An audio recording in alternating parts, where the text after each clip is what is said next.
देखिए, हमें हंसी आती है जब भारतीय जनता पार्टी संविधान की बात करता है।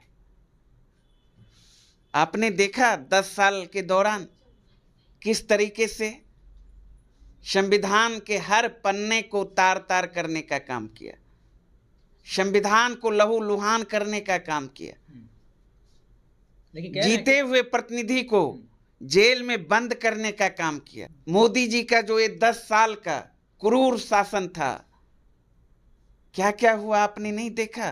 किस तरीके से विपक्षी दलों के नेताओं को राष्ट्रद्रोही कहा गया, देशद्रोही कहा गया, विपक्षी नेताओं को जेल में बंद किया गया, सरकारी एजेंसी का दुरुपयोग करके कई उनके ऊपर मुकदमा दायर किया गया, खुला नंगा नाच करने का काम किया। ये लोग संविधान हत्या दिवस मनाने की बात करता है। नमस्कार, स्वागत आपका लाइव बिहार में। मैं हूं आपके साथ संजीव सिंह। देखिए, रुपौली विधानसभा उपचुनाव के नतीजे सामने आ गए हैं। निर्दलीय उम्मीदवार शंकर सिंह 8204 वोट से विजयी हो गए हैं। दूसरे स्थान पर रहे हैं जेडीयू के उम्मीदवार कलाधर मंडल। वहीं बात अगर बीमा भारती करे, जो कि आरजेडी की उम्मीदवार थी, वो तीसरे स्थान पर चली गई। हमारे साथ बातचीत करने के लिए आरजेडी प्रवक्ता अरुण यादव जी है। बात करेंगे, क्या कहेंगे? बीमा भारती तो अब खिसक के तीसरे स्थान पर चली गई है।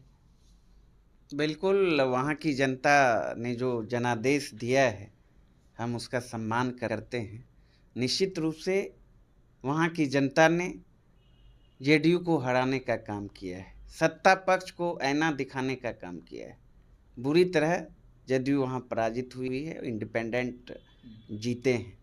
निश्चित रूप से वहीं दूसरी तरफ हम लोगों के लिए समीक्षा का विषय है और हम लोग देखेंगे, हमारी पार्टी समीक्षा करेगी क्या चूक हुई। बहुत कम वोट सारे, लेकिन आप लोग काफी ज्यादा वोट। नहीं, ये जेडीयू की सीट थी, सबसे पहले ये जान लीजिए। उम्मीदवार तो बीमा भारती बिल्कुल पहले जेडीयू की सीट थी, सिटिंग सीट, और लगातार 3 बार से जेडीयू वहां चुनाव जीतते आ रही थी, ये भी जानकारी होना चाहिए। लेकिन बीमा भारती उससे पहले निर्दलीय चुनाव जीत हाँ, 2000 में इंडिपेंडेंट जीती थी। उसके बाद हमारे पार्टी के सिंबल से भी वो चुनाव जीती हैं 2005 में, है ना। उसके बाद लगातार 3 बार जेडीयू के सिंबल पर वो चुनाव जीत के गए।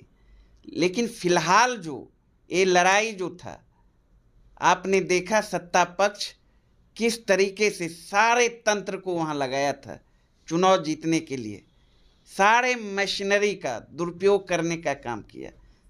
मतलब निष्पक्ष तरीके से चुनाव नहीं हुआ। जितना ताकत लगाना था सत्ता पक्ष ने, जेडीयू ने लगाने का काम किया। पारदर्शिता पे सवाल उसके बावजूद सत्ता पक्ष को मुंह खानी पड़ी। सत्ता पक्ष ने अपने सिटिंग सीट को गंवाने का काम किया, जनता ने सबक सिखाने का काम किया। तो इसलिए वहाँ की जनता को हम धन्यवाद देना चाहते हैं। जो भी जनादेश मिला है हम उसको स्वीकार करते हैं।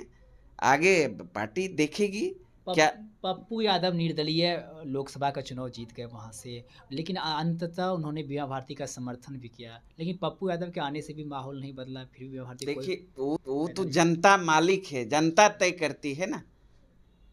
अब इससे पहले लगातार जेडीयू की वो सिटिंग सीट थी, सरकार के खिलाफ एंटी इनकम्बेंसी। तो आप अपने परिणाम देखिए, सरकार ने सत्ता पक्ष को नकारने का काम किया, सरकार हारी है। सरकार का पूरा तंत्र उस चुनाव में सत्ता पक्ष के लिए काम कर रहे थे। कौन तंत्र सरकार में है, तो सरकार में जो है तो वही ना, सरकार में जो है वही ना। तंत्र का किसके लिए काम करेगा? विपक्ष के लिए थोड़े। एक सवाल है, केंद्र सरकार ने नोटिफिकेशन जारी किया संविधान हत्या दिवस मनाने को लेकर के, 25 जून को संविधान हत्या दिवस मनाया जाएगा। इसको लेकर के क्या कहेंगे? देखिए, हमें हंसी आती है जब भारतीय जनता पार्टी संविधान की बात करता है। आपने देखा 10 साल के दौरान किस तरीके से संविधान के हर पन्ने को तार तार करने का काम किया, संविधान को लहूलुहान करने का काम किया, लेकिन जीते हुए प्रतिनिधि को जेल में बंद करने का काम किया। दो मुख्यमंत्री को जेल में बंद करने का काम किया। कई सामाजिक कार्यकर्ताओं की हत्या हुई इनके शासनकाल में, इनके संरक्षण में। बोलने पर आजादी नहीं। उस आपातकाल में, घोषित आपातकाल में, उस समय की सरकार ने अपने विपक्षी दलों के नेताओं को देशद्रोही नहीं कहा था, उनके साथ दुर्व्यवहार नहीं करने का काम किया था, जेल में डाल दी थी लेकिन मैं बता रहा हूं ना, मोदी जी का जो ये 10 साल का क्रूर शासन था, क्या क्या हुआ आपने नहीं देखा?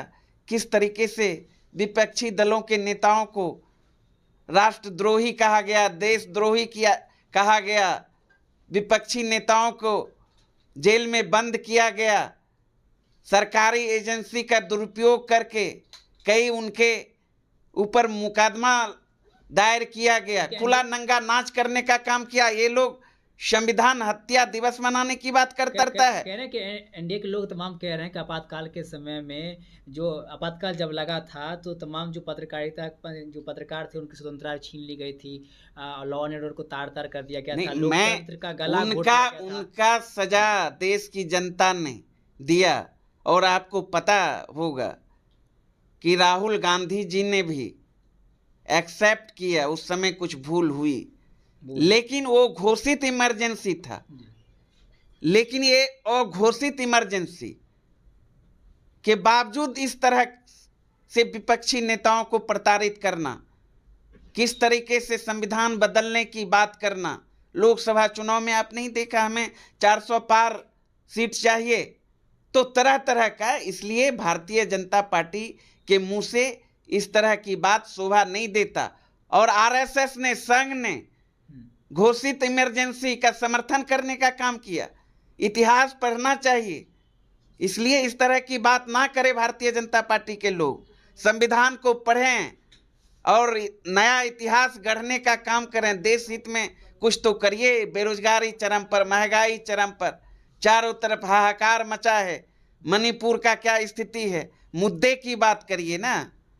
चलिए, बहुत बहुत धन्यवाद। बातचीत करेंगे तो हमारे से बात कर रहे थे अरुण यादव जी ने साफ तौर पे कहा कि जिस प्रकार से आपातकाल के समय में जो स्थिति पैदा हुई थी उसको लेकर के राहुल गांधी ने अपनी राय रख चुकी है। और साथ ही साथ हमने बातचीत की रुपौली विधानसभा उपचुनाव के जो नतीजे हैं इन पर भी इन्होंने बेबाक तरीके से बात किया और साफ तौर पर कह दिए हैं कि जिस प्रकार से जेडीयू यानी एनडीए के तमाम जो नेता है, शीर्ष नेतृत्व है, वो पहुंचे हुए थे, प्रचार प्रसार कर रहे थे, जो वो सीट भी जेडीयू के ही खाते में थी। और जिस प्रकार से जेडीयू को हार मिली है वहां से, ये काफ़ी शर्मनाक का विषय है। लेकिन हमारे जो प्रत्याशी हारे हैं इस पर भी हम समीक्षा बैठक करेंगे, कहाँ चूक हुई इस पर भी ध्यान देंगे। और भी कई तरह की बात कर रहे थे, आप भी सुन रहे थे, क्या कुछ कर रहे थे, आप अपनी राय प्रतिक्रिया कमेंट बॉक्स के माध्यम से दे सकते हैं। आप देख रहे थे लाइव बिहार।